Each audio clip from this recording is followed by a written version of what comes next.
Okay, chapter 27 verse 9 of the book of Proverbs. Proverbs chapter 27 and verse number 9. Proverbs chapter 27 and verse 9. We're almost finished. We're getting in the short rows. Okay. Apologize. I changed it Sunday night.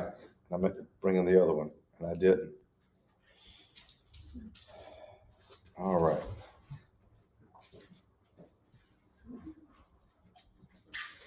And I apologize to you because I studied chapter 29 and chapter 30. You'll be all right. Well, I've gone through them. I got a lot of mine are marked in chapter 27 for that reason. I read through it, but it's been a couple of weeks since I went through it. 27, there we go.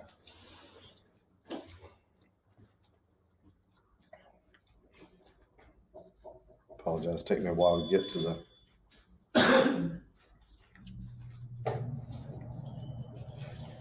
All right, verse 9. Ointment and truth, or ointment and perfume rejoice the heart. So doth the sweetness of a man's friend by hearty counsel. Hearty counsel. It's right counsel. Counsel that is good. Bringing delight. It's like the perfume. It's like the ointment. It is good when you get good counsel from someone. It's hard to tell people the truth sometimes. But a good friend is going to tell you, they're going to tell you the truth. It's like me. I remember years ago, one of my friends when I was there, his name was Jeff Freeman. And I remember Jeff, Glenn, come back. Nobody else said anything, right? And he happened to catch me in between classes. Glenn, today they wear jeans. The gays wear jeans today. Don't wear gay. Back in 79, that's the way it was. But a good friend, he told me, and it was good enough. Nobody else would say anything. And I'm naive enough. I'm not privy. He was an upperclassman, so I didn't know. But a good friend tells you those things. Who in your life is going to give you the straight truth? Who's going to talk to you and give you wise counsel? So that's what a friend is. And this is all coming from, like verse 5. Open rebuke is better than secret love. Right? He's taking the thing from there. Verse 10, thine own friend and thy father's friend forsake not. Neither go to thy father's house in the day of calamity. For better is a neighbor that is near than a brother afar off. Do not forsake your father or your friend or your father's friend, brother's house. We should not assume that our birth brother is the best one to help in a day of calamity when they're so far away. A better resource is somebody right nearby. Hard to trust people, isn't it? Any other ideas from this? Yeah. Don't neglect the resources right next to you. Your resources that you got now, rather than going too far off to get it, right? Yeah. Why you got to go down there? Well, I got to buy from the Indian. I can't buy from these other people. Well, it's right there at you, we got to support so and so. It comes in all ways when you got to collapse, especially in trouble. It doesn't matter who's coming by to help you. We get the North Carolina Baptist. We couldn't take none of you guys. You're Catholic. Absolutely. The food will eat just the same on it. Amen. My son, be wise and make my heart glad that I may answer him that reproacheth me. When you cause trouble for your parents, when you bring calamity to your parents, a son, hey, make my heart glad. Because those that come and talk to me, if you follow what I tell you to do, I don't have to worry about people coming and telling me on you, talking about you. I think, what does it say in the NIV, Brother Reg, if you got it? Be wise, my son, and bring joy to my heart, that I can answer anyone who treats me with contempt. Yeah. It's in other words, don't bring shame to your family. My son, be wise, make my heart glad. A prudent man foresees evil and hides himself. The simple pass on and are punished. A prudent man foresees evil and hides himself. As I said in my opening remarks, you foresee evil. You see it coming and you avoid it, right? You just know. It's kind of like you can almost tell. You remember when you used to gather, men had this thing. We would you see a bunch of boys together. You kind of knew when I joined that crowd, there's trouble there. Yeah. Something bad might happen. You just know that's not a good place to be around. you foresee it coming, right? Certain places, no, I don't think I'll go there. Go ahead. Certain people. I mean, there's certain people, if I hang out with them, I'm going to be, Yeah. they have more influence on me. Yeah. But also, trouble's coming. You'll see it. But a prudent man is going to see that and say, hey, and if you got a trouble with it, you'll say, wait a minute, I know I got trouble with this. I'm not going there, right? Brother Ray, they're going to push my buttons, I know, and I'm not going to go in the middle of that, right? Right? We have the same problem. We all have those things. A prudent man foresees that you'll have a simple man passes on and he's punished. He goes right through it, goes right in the way of it. He passes on and he just doesn't care.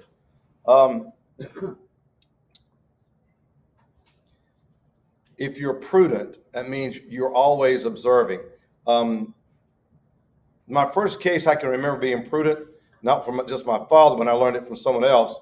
I worked for USDA, and they made us take an hour class. We had to sit and watch a video, and what it was on defensive driving. You're driving government vehicles, you got to learn how to defensive drive. You had to do that too? Yep. You had to law enforcement taught us. Yeah. The teaching. Yeah, we had to do that day on defensive driving. In other words, being prudent. Watch out for trouble before it comes. If you know certain things like that. My wife, I told her today, she says, I know you could, as a baby, it's a hill. I'm getting ready to turn. It wasn't an intersection. Intersection was like, the road's like this, and this road was like this, and it's almost like you have to look back, and you're down a hill, and just the grass had grown up. I couldn't see the cars. When I pulled out, there's a car, not too close, but close enough, I really shouldn't have pulled out.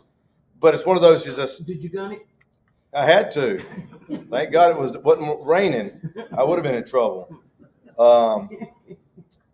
But again, it was no, wait, break speed limit. I just accelerate.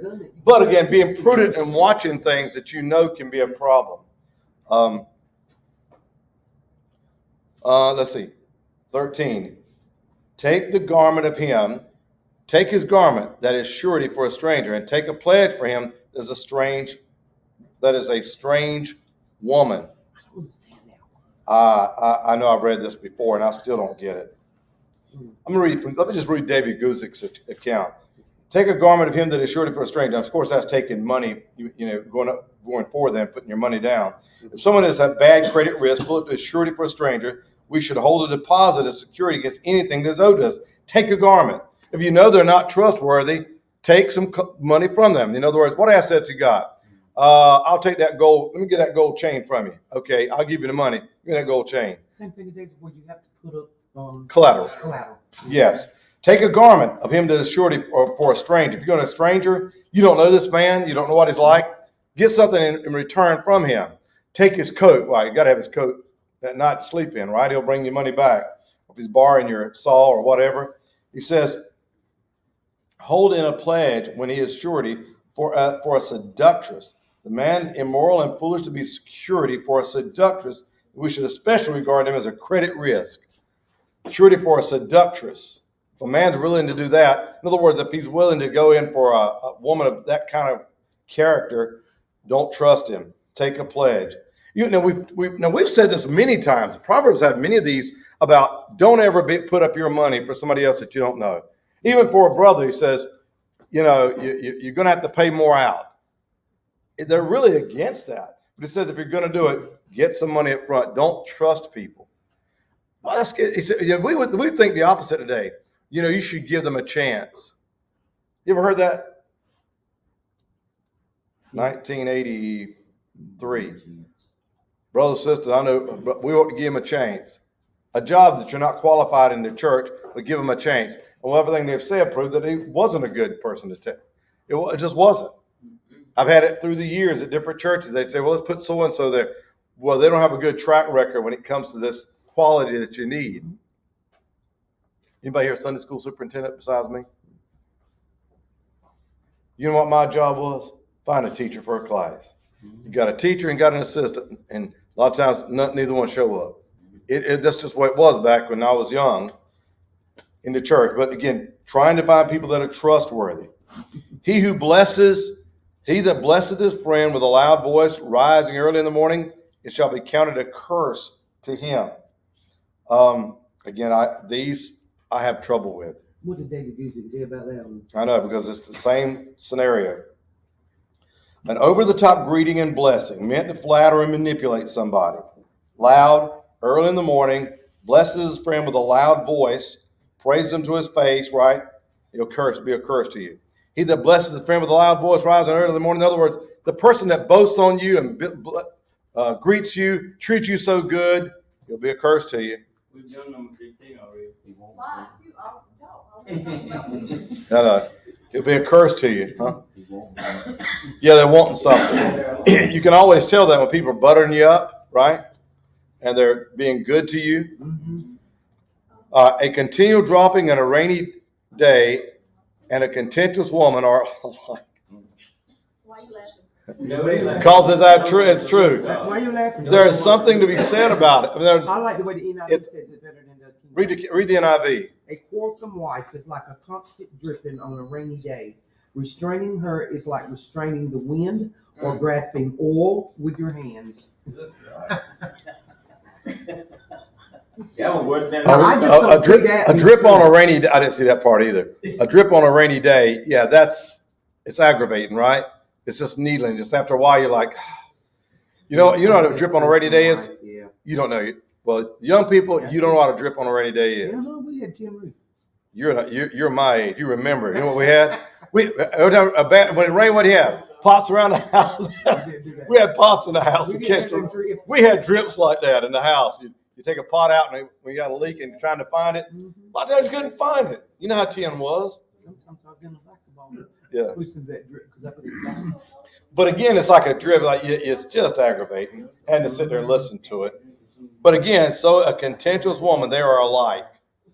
Again, so whether you like it or not, is to simply say, women have the ability to aggravate a man. And wife does especially. And can get what they want, right? What does it say? The housetop, corner of the house. It ain't in the book. I'm sorry, it ain't in the book. It ain't in the book. It ain't in the book. It's sophistry. It ain't in the book. I'm going on the book now. I'll take the book. We might be able to, but the point I'm making is when you see these, it's an absolute fact, but take it. Don't just say, look, hey, you know what? I need to guard myself on this. And men, hey, that's the way they are. You know, I'm reminded, I'll tell a story on my wife. This is one of those that she won't get too upset with me about it. But when my son Aaron was being born, they allowed me to go back. And I knew what my wife was going to do. And she's like that. And you're in that much pain. You're angry. All your emotions are going. How much longer is it? How much longer is it going to be? How much is it going to be? I knew it based upon what was there because I delivered babies back then. We probably had about 20, 30 minutes. And it was 10 o'clock in the morning. I said, baby, about 4 o'clock this afternoon. I told her 4 o'clock because I knew that she was going to set herself to say, I got to get ready to endure this. Because if I'd have said that, if it hadn't happened with all those emotions, how much it would have been. Because you know how at that time of your life, whoo, good, yeah, because I know it wasn't going to be me. Because I know what would have happened to me. Because hey, they're a drip of water, and they're about the same. About the same. I haven't got that marked though. I really don't. All right, number 16. Whosoever hideth her hideth the wind, and the ointment of his right hand, which betrayeth himself. That's the one you read from the NIV, right? Huh? Who restrains her is like restraining the wind. Oh, yeah. Yeah, that's number 16. Yeah. I read both. Yeah. Whoso hideth her hideth the wind. To try to hide, it's like hiding. You can't. And the ointment of his right hand, which bewrayeth itself. It just will not tolerate it. You can't. It's just the way it is. You just try catching some oil with your hands. Yeah. You can't. It's It's life. It's just the way life is. No disrespect. It's the Bible speaking. But he tells you about who you are, right? It tells us how we are. Because I've actually went into a home when there was fighting between a man and a wife. And it looked like the wife did it. It looked like a tornado went slammed through the whole house, destroyed the whole house. And I was thinking about her the whole time. That was actually one of my clients way back in the day. That's one of my Things like that are. But she tore the whole house up. Yeah, it's just a fact. It's just the way it is. You can't change it. Yeah. All right, here's a good one. If you don't, iron sharpeneth iron, so a man sharpeneth the countenance of his friend. You're good for each other. Iron sharpens iron. That's a. If you've never read that before, powerful verse. So a man sharpens the countenance of his friend. You two are the same. In other words, think about it. In other words, it's not wrong to have disagreements, right? Mm-hmm. One will sharpen the other, and you help each other. Godly people should be able to dwell together and have disagreements. It's okay. Don't get out of hand. Don't get dogmatic and just say, I believe it till the day I die. I don't care what you say. You can't. It should be based on truth, on facts, and you can help each other to see the other side. Many times it's not like that, but iron sharpens iron. So a man sharpens the countenance of his friend, but it may happen a bit of friction and sparks. We shouldn't be afraid that friction leads to godly sharpening. It gets you better. In other words, you see another man's perspective. Again, this was an ungodly man, a man that didn't go to church. I don't remember he ever professing to be a Christian, but it was in the early 90s when I was listening. Somebody told me to listen to Rush Limbaugh. One of the first things he said was, I have no problem with a Democrat. He says, I can have good conversations with Democrats. If they say what they believe and they believe it, you can always stick by them. And you just believe what they tell you, because they're going to always believe that. You're going to believe what you believe, and you can have a good conversation because you disagree, but then you can see each other's points. The worst one, of course, is a person who says one thing, and then they'll agree with you, and then they'll change their mind, or they're always changing. Sound like church people, don't Brother Andre? You been there before?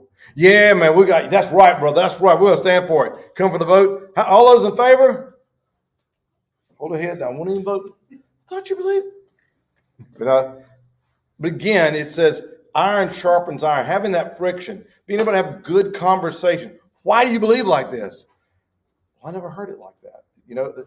I really haven't looked at it from that angle. That's a good angle. Had a conversation Monday with someone, and he said, I never saw that before. I thought this, always wondered why we don't celebrate the Sabbath. I said it was fulfilled when Jesus did the work. That was the work that God was going to do. That's why it's no longer. He said, I never heard that perspective before. And I said a few other things. You realize, wow. Do you know how many people never have that? They've never had the friction and then they say, well, tell me why you believe that. And I did. And she said, that makes sense. I just never have read it like that. And we went to the scriptures, and again, iron sharpening iron. Just take the Bible, and you can both understand what the book says. And I think it's very prudent, especially dealing with younger Christians who are able to say, hey, if I don't know, hey, but be kind. By the way, the Bible says, bear you one another's burdens, meaning the weaknesses, and so fulfill the law of Christ, which is what he does for us. He bears our weaknesses. Yeah. Whoso keepeth the fig tree shall eat the fruit of it, so that he that waiteth on his master shall be honored. You keep a fig tree, what? You're going to eat the fruit of it. The man that waits on his master, right. Doing what's right, you're going to get their approval. 19. As in water, face answereth to face, so the heart of a man to a man. As in water, face reflects face, so what? A man's heart reveals the man. A man's heart reveals who the man is. It tells you what they believe. People can say, but when you look, out of the heart proceeds all those things, and they're going to do what they normally say. What they say, they'll try to hide it, but it's going to come out. They'll do what they believe, and it tells who he is. Just like water reflects what your face is. A man's heart shall reveal the man, and it'll tell you who the others are. I think it was James. No, it was Matthew 7:15. You'll know a tree by the fruit it bears. You watch them, and you'll kind of know what the man is like. At age 24, when I became a deacon, it immediately had dawned on me. I would watch people who I thought would believe certain things, and would come to the vote, they didn't believe it. Or go to a pastor and say, well, you kind of said something in your sermon. What did you mean by that? So do you believe it's okay to have women preachers? Okay, I got that. What about so-and-so? And you'll get their explanation. And it's like, well, that's not in the Bible. So what do I believe? I believe that you'll start seeing what people actually believe. And I started opening my eyes. That's when I realized that gray hair didn't mean you were a good Christian. I thought all the old people were good Christians because they've been saved so long. I really did. And needless to say, I had my eyes open. And I was better for it. Hell and destruction are never full, so are the eyes of a man never satisfied. Hell and destruction are never full. It's from Isaiah. Is it the book of Isaiah where it says, hell hath enlarged herself? Mm-hmm.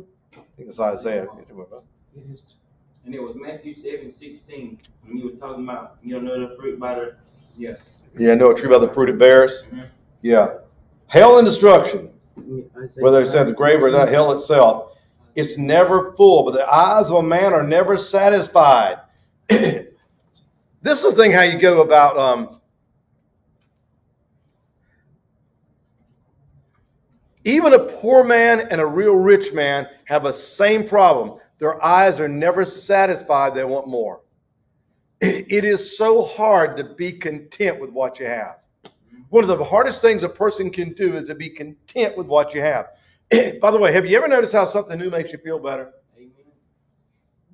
It always does. And it destroys you because you got something that works just as good. Why do you have to have that? Well, I want it. And you know what a lot of times is? You saw it on somebody else. I think it looks good on them. It'll make me look good. Sometimes just because it's different. Yeah.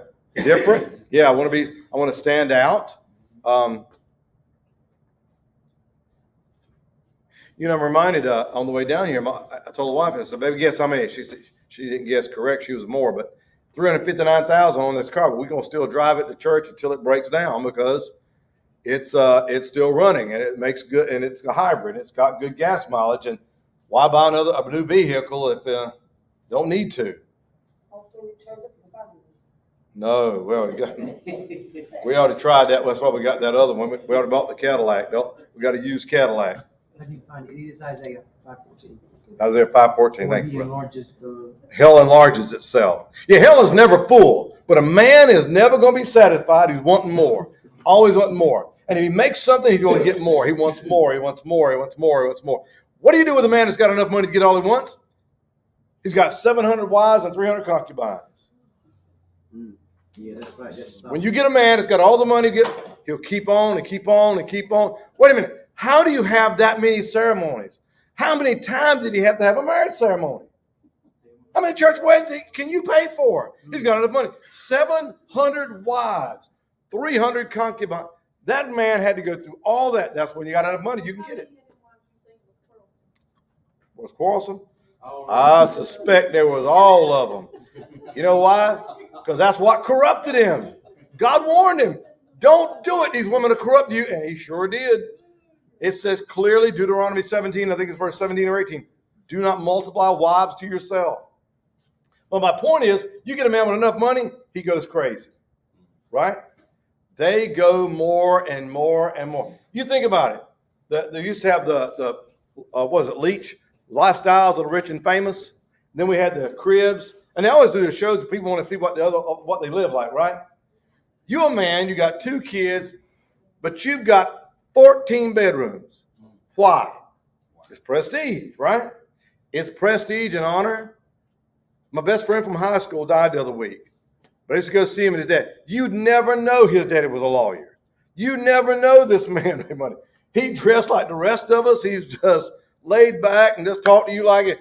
He's up late at night with a cup of coffee talking to somebody. When you come home, I've been home a little bit. He never lived that way. By the way, you can have. Did you know if you lower your living standards, you can have plenty of money? Well, I can't lower it anymore. Come on, really? You think you can't live without a phone? You really can. You really can live without a phone. Well, I'm going to miss a lot of things. You sure will. I don't have to have 2 vehicles. I have to have 2 vehicles? How about 2 TVs? How many people got more than 1 TV in their house? How many? More than 1 TV. Can't watch one at a time. Well, I might be in the other room. I might want to watch it while I'm here. I might want to have it here. I remember there was a time when you had a phone in your house. There was one place you had a phone. in the kitchen, right? After a while, we had to put one in the bedroom so I don't have to get up and run to. You remember have to get up and run to the kitchen to get the phone? Yeah. Only had one phone in there. You could live like that. Has any of you ladies ever had to hang out clothes? Yeah. Just once in your life? Oh my gosh, a lot more. How about a ringer? Did you ever use a ringer? Yeah, I did. I got my hand stuck in one. How many of you remember a scrub board? No, I ain't seen one of these. Scrub. We got some scrub board. Oh yeah. Take a big wash tub, put the scrub board in there, and you scrub the clothes, rinse them out. But again, you can save a lot of money on electricity. What pulls electricity in your house the most? There's an electrician. What kind of appliance?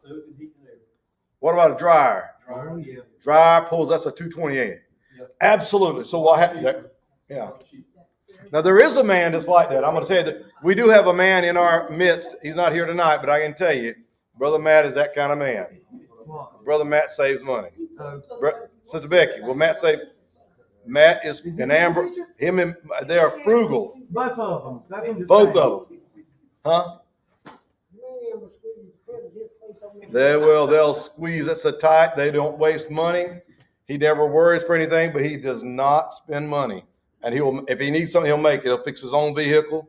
That's how he just has a mind to learn it. That's just the way he is.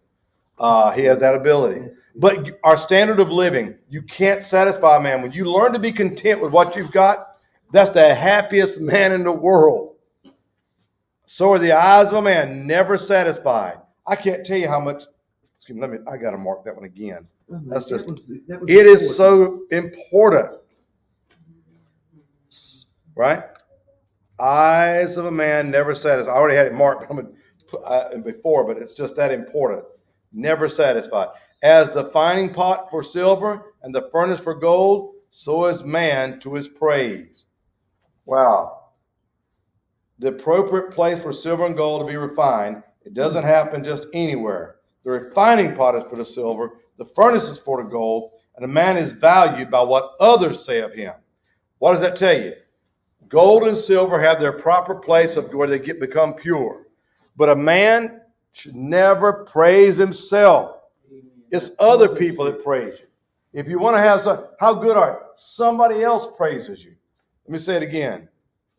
As a refining pot for silver and the furnace for gold. Those are things that purify those elements, those metals. So is man to his praise. That's what makes him pure and righteous. Gets him not righteous, but gets him right with the other people. In other words, he's going to be elevated by the praise of others, not by himself. That's where it comes from. Mm-hmm. Comments? I pat myself on the back. Yeah, it's hard to pat yourself on the back. Yeah, but again, it's like wait for other people to praise you. The man, yeah, you're not going to get you. In other words, you don't get refined when you praise yourself. It doesn't help you at all, but it makes you right when other people praise you. And when it says, though thou shouldest bray a fool in a mortar among wheat and pestle, yet will not his foolishness depart from him. Read that from the NIV. Who's got it? Though you grind a fool in a mortar, grinded him like grain with a pestle, you will not remove his folly from him. So you can't. A fool's going to be a fool. He's going to be. Foolishness is going to be there. You can't get it out of him. Prisons, I'm going to read this. He's quoting from Waltke. Prisons were made into penitentiaries through the mistaken notion that confinement would bring repentance and effect a cure. Instead, many prisoners become hardened criminals. Divine grace that regenerates the fool is his only hope of being converted into a useful person. All it does is make better criminals. You put a bunch of them together, right? And by the way, if you have wasn't that wonderful the other night? Who was that? Was when we studied that? We were studying Joseph when he came over all of Egypt. Yeah, I preached it Sunday with the pit, Potiphar, but the prison. You learn how to run a house there, but when you run a prison, what kind of people are you dealing with? Bad people. But he had to learn how to run a prison and to get them on your side and to get them to do what you want to do. He really learned how to manipulate. How do you get them people to do right? Everything he touched was gold, even in the prison. Yeah. He was honored in. But he learned how to handle bad people. That's the kind of people you're with, right? But again, it says here, you're not going to take this out of it. A fool, it says, no, it's not going to happen. It will not depart from him. Be thou diligent to know the state of thy flocks, and look well to thy herds. For riches are not forever, and doth the crown endure to every generation? No. Be diligent to know the state of your flocks and attend to your herds. For riches are not forever, nor does a crown endure to all generations. It's just simply taking care of what you have. You don't want to leave everything to everybody else. Many a man has lost his shirt because he trusted an accountant with all the money that he had, right? As my mentor said, how would you give $1,000 to a man in jeans and t-shirt down at the bank? He said, I'll put it in the bank for you. Now I want to see the real banker here. You're going to make sure where your money is. It's not forever. So riches are not forever. Attend to your flocks, attend to your herds. Be diligent to know the state of thy flocks. Be diligent. In other words, you're not counting up people that belong to God. But if you're young, how much you got in your 401k, your retirement? Because listen, retirement sneaks up on you. It's going to come, and you're going to need money to put away. How much have you got? How much have I attended for this? Watch your flocks. How am I saving for this? So let me by the way, we have some young people here. So let me give you advice on how to pay off your debts. Most people buy a house. When you buy a vehicle and you're making that payment to it, when you pay the last payment, take the payment and pay it towards your house. Just add that every month to your house. You're not going to miss it. You're not going to miss it at all. Pay off another debt you got because you're already living without that money. When you pay off another debt, just add it to it. Eventually, you're going to have to buy another vehicle. But until that time, you're paying down a debt that you've got, and you're not missing that money. If you don't, it'll just go right on, and you'll spend it. It's just the way. But being diligent about your money, what you have, and making sure you got enough. Financial advice: always have 3 months' salary saved up. If I make so much in a year, divide it into 12 parts. Take 3 of them. I need that much money put away because hard times are bound to happen. Things are going to happen that you're not aware of. There are churches right now that got flooded out, had to rebuild, and didn't have enough insurance money, and ain't got enough money to build it. But used to have the money because somebody at their church said, you know what, that money, we got that money, we'll be helping people out here. Guess what? Now you need it for the church and you ain't got it. And you're begging people for money, and what are they doing? You know what they do? Out there begging sinners for money. Plate sales, collard sandwich sales, knife sales, candy sales, car washes. But again, if you've got the money, spend it wisely. What is it? 2 Corinthians 4, verse 2, or 1 Corinthians 4 and 2? 2 Corinthians 4. Moreover, it is required in stewards that a man be found faithful. I think it's 2 Corinthians 4 and 2. Try to find it for me. The hay appeareth, and the tender grass showeth itself, and the herbs of the mountain are gathered. The lambs are for thy clothing, and the goats are for the price of the field. And thou shalt have goats' milk, enough for thy food, for the food of thy household, and for the maintenance of thy maidens. His point is, again, about being diligent about what money you have. Is right? 1 Corinthians 4 and 2? Yeah. Moreover, it is required in stewards that a man be found faithful. And that means a steward is a person who's over the house, over the money, right? You need to be faithful about the money, taking care of it. Where is it at? Where are my finances? He said, well, we argue about money all the time. That's a good thing. Where is it going? That's accountability. It's accountability. And you know what? You better have somebody you trust.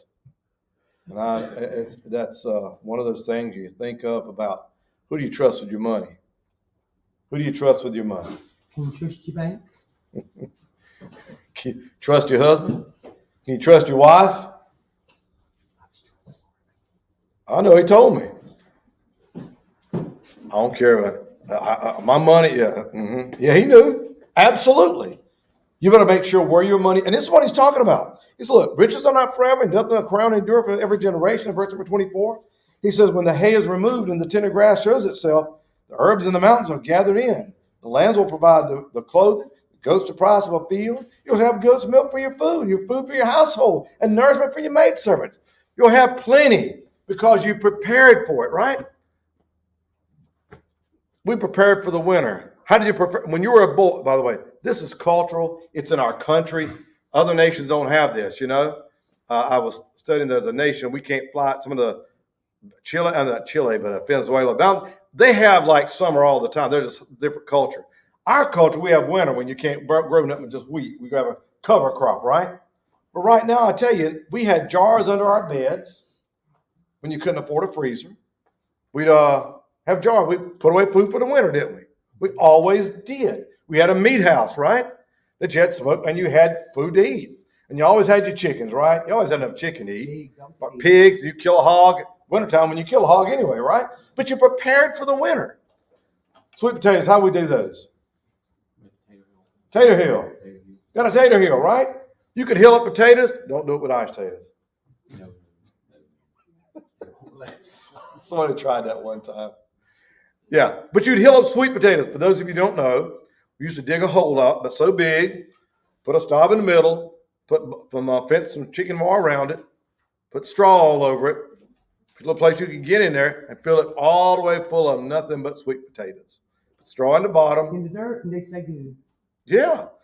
Put it on some straw in the ground, and you just hill them up all around that pole, and you cover them with the fence, chicken wire. And what we do is we just put the straw over it.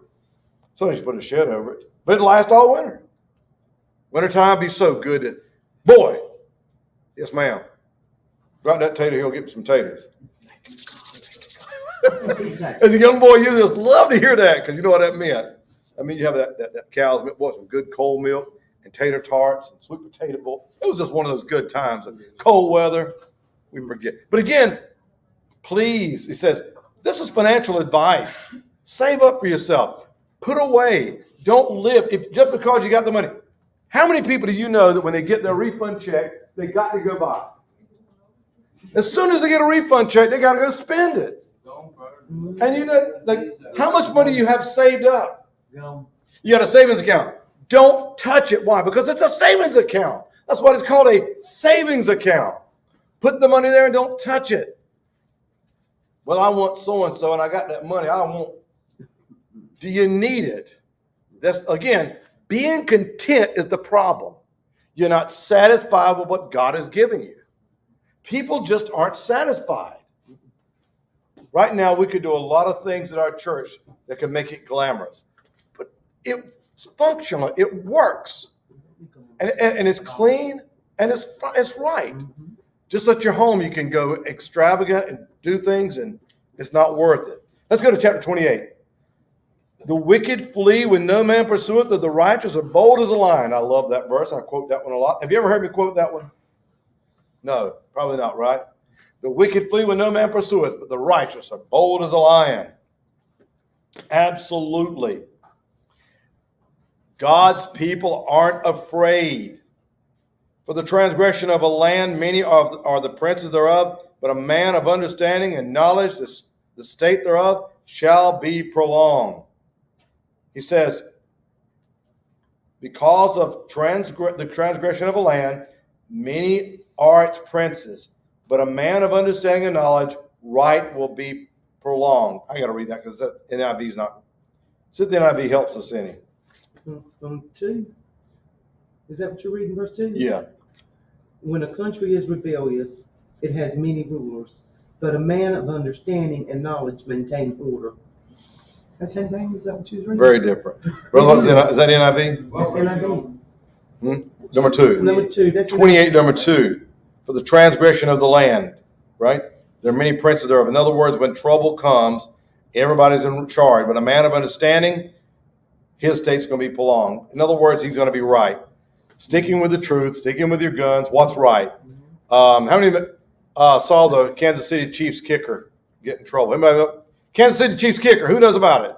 1, 2, 3, 4. Okay. Want to elaborate, brother? The Kansas City Chiefs won the Super Bowl. Their kicker gave a commencement address.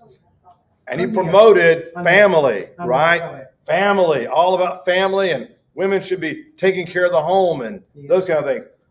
And he was just berated. What do they mostly do? Well, they'll recant. Well, I really didn't mean it like that. They usually do that. He hasn't. And today, what happened today?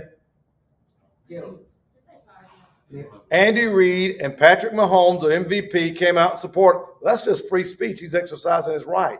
He's got every right to do that. So his coach and the star quarterback said, hey, you may not agree with him, but hey, he's just exercising right. Freedom of speech. That's where America is. So they took a stand for him. You see, that's wrong. Now, if you say something against the other side, they do their very best to ruin your life. What does the Proverbs say? Just stick with it. They can't do nothing to you. And if you fail there, you're not going to fail. How can you fail? Always remember, the greatest failure there ever was the greatest triumph that ever was. The day that Jesus died on the cross was the greatest failure amongst all the people of God. And it was the greatest triumph that man had ever seen. No, I promise you, your failures, God turns into triumph. Listen, he was in the pit. He was at Potiphar's house. He was in the prison. He was done wrong over and over and over. But the thing that God always says, and the Lord was with him.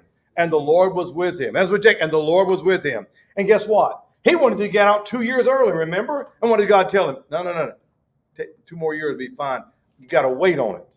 You need to stay a little bit longer in this prison. And he did.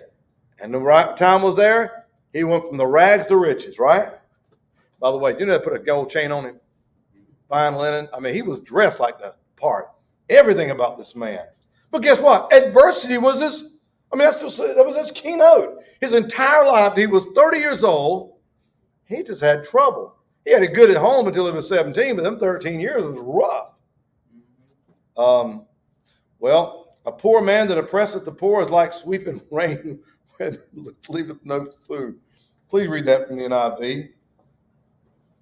Which one is it? Number 3.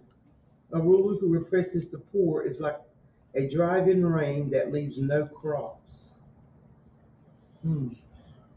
That's what the NIV says. Yeah, what is it? Got anybody got a different version? You got New King James, right?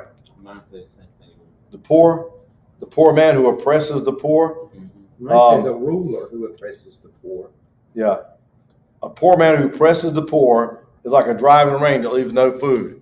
It's just not worth it. It doesn't have any benefit to it.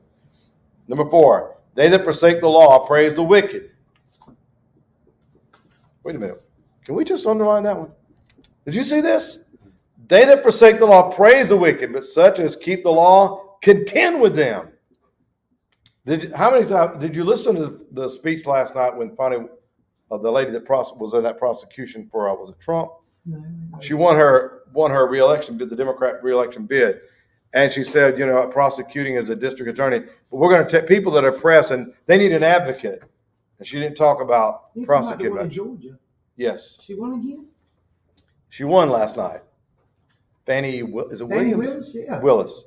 Yeah, so she won again. That's right. But again, they that forsake the law, what do they do? They praise the wicked. Why? They forsake the law. Why in the world do people let these criminals get off? Because they're doing the same thing. They don't want to be caught. And if I prosecute them, I get prosecuted. That's usually what happens. When a person becomes lax on something, that's usually the reasoning. But again, keep people to keep the law, contend with them. In other words, you're going to fight and you're not going to give up. You're going to say the same thing again. Mm-hmm. Ask me again. I'm not going to back down. You're going to lose your job. Well, I lose my job. Big deal. Now, of course, you remember the guy that argued over the 10 Commandments, putting on his wall. And of course, why would you do that? It's like my buddy who was angry because they wouldn't let him say, have a blessed day or God bless you at the end of his greeting, and when he have a greeting when people call and leave a message. But he was working for the man, and it was their phone. I said, you're not allowed to do that, Be respectful of people. I mean, that's my right. You're using their fax machine. You're using their phone. They have a right to do that. No, just because they tell you not to do it, don't be upset with it. Some people get that point. But what does the law say? You're supposed to stand up for right. Mm-hmm. Evil men understand not judgment, but they that seek the Lord understand all things. Evil men do not understand the law. Can I say that again? I just butchered it. That's not true. It says evil men understand not judgment. This is where the Christian comes in today. Remember the Apostle Paul at Felix? What did he reason? Righteousness, temperance, and judgment to come. And the judgment caused them to tremble, didn't it? The Bible says that Felix trembled. This is the message you give the people. This is what converts the soul. Evil people don't understand the judgment. That, well, there's a law out there, you know, and they don't think nothing bad's going to happen. I had this conversation the other day with someone saying, you know, listen, dying's easy. It's what happens afterward. It's going to destroy you. Can you imagine? Well, somebody quote me the end of Joe Black. Meet Joe Black. Remember Meet Joe Black? The end of the movie? No. Meet Joe Black. It's a movie. At the end of the movie.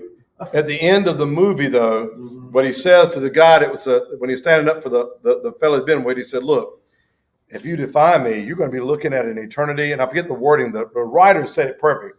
A place that's black, dark, without walls. And you'll be looking at, you won't be counting by the days of the years, but by the millenniums and all that. And he just, if you try me, and it's like, that's exactly what people need to hear. Maybe you'll watch that clip. It's the very end of the movie. Before the guy, I won't spoil it if you've never seen it. Before it's spoiled. But anyway, the point is, that's when you tell them about the judgment, it changes their attitude. He said, okay, I'll make a deal. The point is that evil man doesn't understand judgment. You know what judgment is? As in Saudi Arabia, they cut your hand off. We're not going to do that in America. But will it work? Well, we're not going to do that. I'm asking a question. And you know we have people that are so ignorant in America, they can't even contemplate, even if it's just hypothetical. Would it work? You know why? Because they don't want it to happen. All you got to say, would it happen? If you would take a man who steals candy out of a store and put him to death in front of everybody else, will it stop robbery of candy in a store? Yes. It will absolutely stop it. We know that. Now, you can backtrack from that and get down and say, now let's back it back a little bit. In America, I'm going to leave you this. I know we're getting to the end. The only way to see judgment, you can't be looking forward to it and get close to it. You can't. It's not that way. This is why God established it in Genesis 2:17. You got to go to the end and say, all right, death for everything. Eat the fruit, death. Now, okay, if that's yours, let's back away from that and see how far we go. Then you'll get to a proper point. But if you're coming from this way, you'll never meet it. That's what happens in our judicial system. They take it from this side going forth, start at death, at the end point, and work back. Maybe not death, maybe hard labor for 10 years or stripes, or, okay, we'll go a little, you can do it that way. You'll get to a better medium.